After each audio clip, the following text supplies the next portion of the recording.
This video will show you how to replace the front caliper on a Chrysler Town & Country. This will be located behind your front wheel. Let's get into it.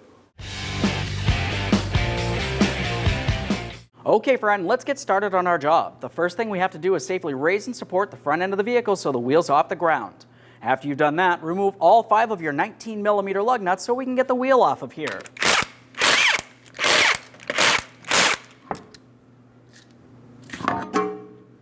At this point, we have a clear view of our front brakes. Let's focus on the caliper. Now I'm looking in this slot here. In this area, I can see my outboard brake pad, my caliper. I want to try to get in between that area with a small pry bar so I can carefully start prying this outward.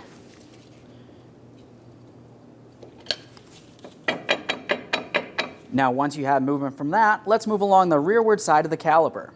Now as we look along the rear of the caliper, or the inboard side here, we can see up along the top we have our 10mm headed bleeder screw. I have my collection receptacle under here. We're going to open this bleeder screw, we'll wait till we see a trickle of fluid, and then we have to make our way inside the passenger compartment.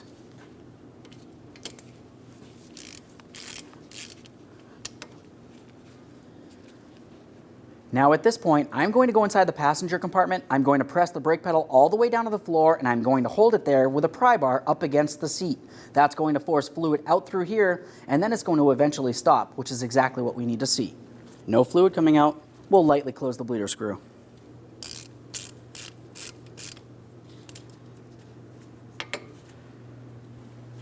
As we move down towards our 15mm headed banjo bolt, when you start removing this, commonly you are going to still see fluid making its way out of the caliper and that flex hose. Just be aware of that.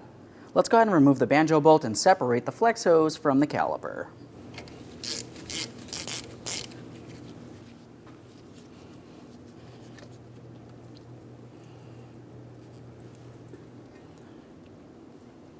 Now that we have the flex hose off of there, let's start removing the caliper from the caliper bracket. There's two 13mm bolts holding it in place. For that first bolt, a quick inspection, start it back in a couple threads. That'll prevent it from falling while we continue on. Hold onto the caliper while you remove that upper bolt. Carefully remove the caliper. Keep in mind there is fluid inside of here. We're going to drain it and we'll recycle this properly. Moving along, we have our brake pads. Go ahead and remove each of those. As you remove them, give them a close inspection. If you're not intending on replacing them, you need to make sure they're not worn at an odd angle or damaged in any way, in which case you'd have to. One quick note about this is the inboard pad would have the wear indicator that would be up along the top. If you are planning on reusing them, just make sure everything goes back in the same orientation as where you had removed it. Now we're going to remove the caliper bracket from the front steering knuckle. There's two 21mm mounting bolts. Same as before, just go ahead and start removing that first one. I like to leave it in a couple threads.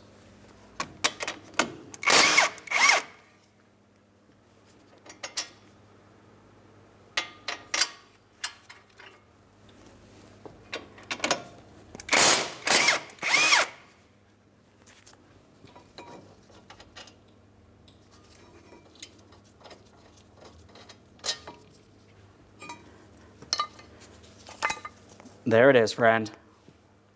Let's prepare the brand new caliper for installation. Now I have it on the bench. We're going to separate the caliper from the bracket. Looking along the rearward side, we have our two 13mm bolts. Let's go ahead and remove the pair.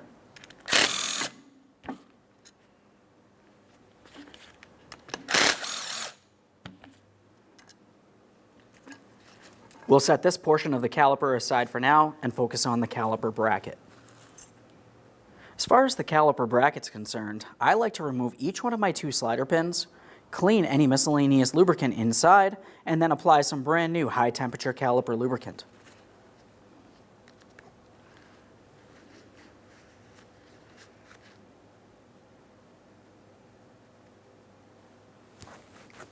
As far as that high temperature lubricant, lubricate the entire smooth shafted area of the slider pin. All the way up to where my fingers are, I can see a small groove. That's where the boot would sit. At this point, we can slide this into place. When I press this in, if you happen to see any air from the boot, just squeeze it out of there. We'll work in the lubricant, repeat the process on the other one. We're continuing on with the high temperature lubricant. Along each side of the caliper bracket, you're going to find that you have slots for the caliper bracket tins, and this would be the area that the brake pads would sit.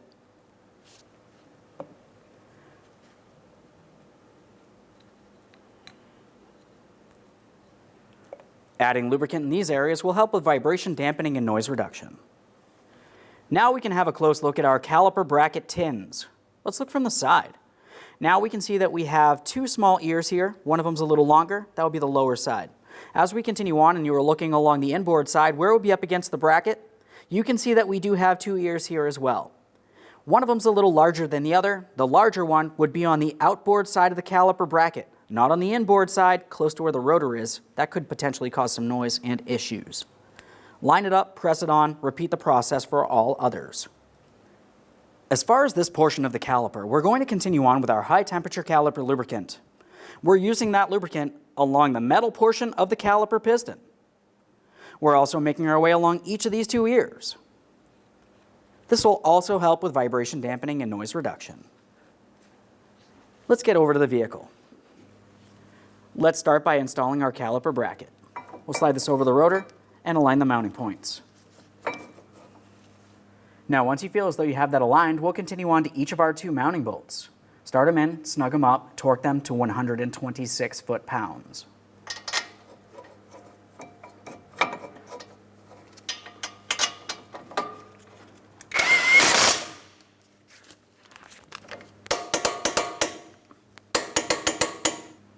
Let's double check, make sure that's secured in place. Now it's time to install our brake pads. As you remember during the removal process, I had mentioned that we need to make sure we have them in the proper orientation. The inboard pad goes on the same side as where you had removed it. Of course, the inboard pad would also have that wear indicator. Let's get this in position. As far as getting it in position, we're going to align it. We'll roll it into place.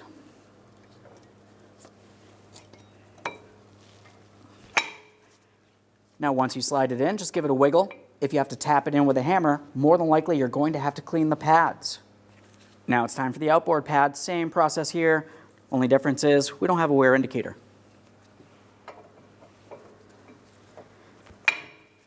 Just double check to make sure both of these pads do move around freely.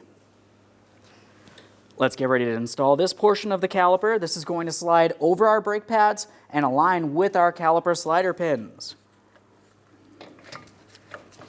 Continuing on, we have our two slider pin mounting bolts.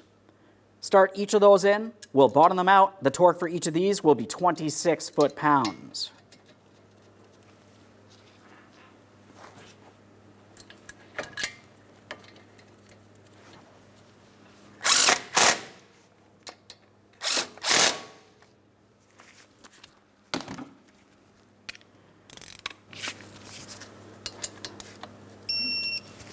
If when tightening your slider pin bolts, the slider pin spins, you're going to want to prevent that.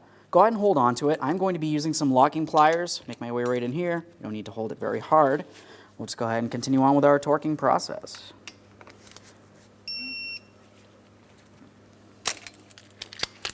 Double check, make sure that's secured in place.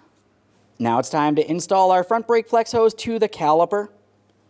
I have my banjo bolt and one of my brand new gaskets. I'm sliding it through the flex hose from the outboard side.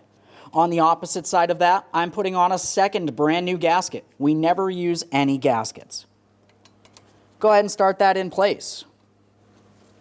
Once you have it started in position, go ahead and lightly bottom it out. The torque for this is going to be 18 foot-pounds.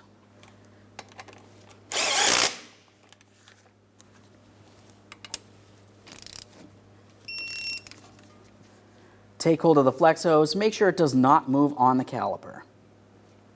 Let's make our way up to the bleeder screw, remove the cover. Now the next thing we'll do is make our way up inside the passenger compartment. We're going to remove the brake pedal depressor.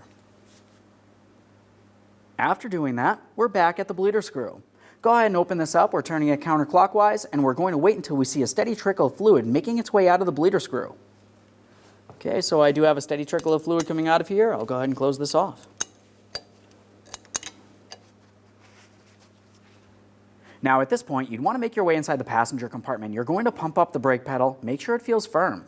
If it feels soft and squishy, more than likely there's still air trapped in the system, in which case you'd want to do a manual brake bleed. Assuming it does feel good, go ahead and clean any mess and reinstall your bleeder screw cover. Let's get our wheel in place. Once you have the wheel in place, start on all 5 of your 19mm lug nuts. Bottom them out. Get the wheel back on the ground and then torque each of them to 100 foot-pounds.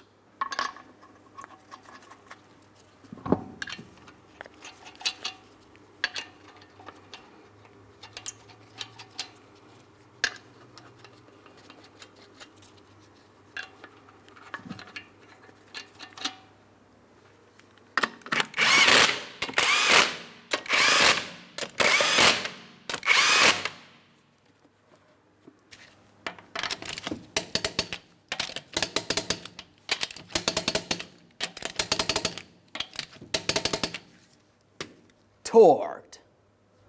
Okay, friend, we finished our job. We've bled the brakes. Now the next thing we want to do, of course, is to double check to make sure we have no leaks. We're going to pump up the brake pedal, confirming that it does feel firm, and then take the vehicle for a road test. Thanks for watching. Now, prior to removing the master cylinder cap, I want to make sure nothing falls inside. I'm just going to use a clean rag and a quick wipe along this outer edge here. Let's get started on the brake bleed. We're at the master cylinder. We always like to remove as much fluid from inside the master cylinder reservoir as possible and replace it with brand new fluid first. Go ahead and use a fluid extractor. Locate the cap, remove it, a quick inspection of the seal, confirming it's not swollen or damaged in any way. This does look good. Let's go ahead and remove as much fluid from this as possible and replace it with .3 or .4 brake fluid.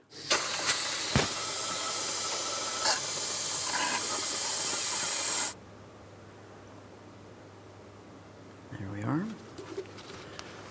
Just wipe down any drips. Reinstall that cover. Now when we start our brake bleed, we're going to bleed the brakes in a specific sequence. We're starting on the driver's side rear. We're going to make our way to the passenger side front. After we've bled both of those brakes, we have to stop at the master cylinder. We're going to top it off. Continuing on, we're going to make our way to the right rear and then the left front. The process will be the same for each of these. So of course I have my collection receptacle here. I'm going to remove my bleeder screw cover. I'll use my collection receptacle, a 10mm wrench on the bleeder screw. Now before I open this, I'm going to ask the person inside of the vehicle to pump the brakes approximately 3 times, and they're going to hold it. They're going to let me know they're holding it, and I'm going to open up the bleeder screw. We're paying attention in this area. We want to make sure we see only clean brake fluid making its way out with no air bubbles. Repeat this process as many times as you deem fit. Go ahead and pump the brake pedal, please.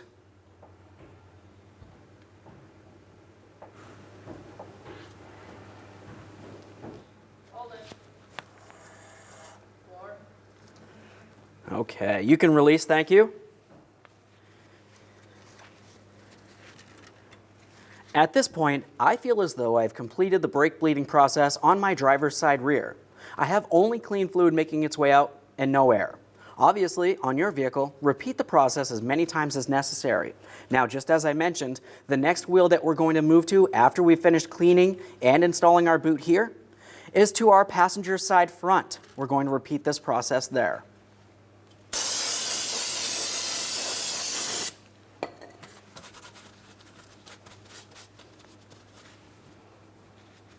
All right, on to the passenger side front. Passenger side front now. I don't have a bleeder screw cover here. You would want to remove it. We have our collection receptacle. Go ahead and pump up that brake pedal, please.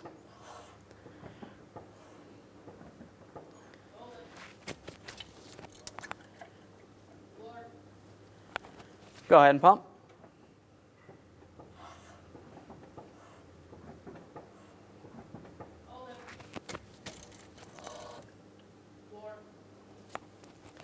Go ahead and pump.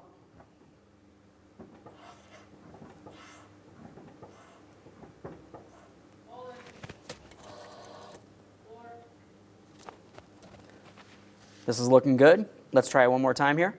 Go ahead and pump, please.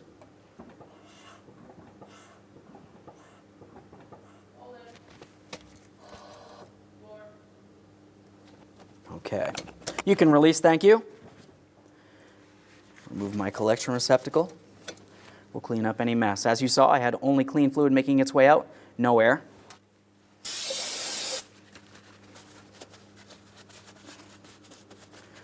Once you clean, obviously, if you have a bleeder screw cover, reinstall that now. Now at this point, you're going to want to make your way to that master cylinder. We want to make sure we top it off so it doesn't go low and of course draw in any air, in which case we'd have to re-bleed the brakes. Once you've topped off that master cylinder, you're going to the passenger side rear. Go ahead and bleed that caliper the same way as I showed you on the driver's side rear. After that, you're making your way to the driver's side front. You're going to bleed the front caliper the same way I just showed you at the passenger side front. After that, just make sure you top off that master cylinder one last time. Okay, friend, we finished with our vehicle brake bleed. At this point, of course, we want to make sure we clean any mess. We're going to double check for leaks. The torque for each one of your wheel lug nuts will be 100 foot-pounds. After you've done that, go ahead and pump up your brake pedal, take your vehicle for a road test. Thanks for watching. When only the best will do, demand TRQ. The only company that lets you view before you do. TRQ is committed to offering the highest quality aftermarket auto parts that are engineered for peace of mind. Thanks for using and viewing with TRQ.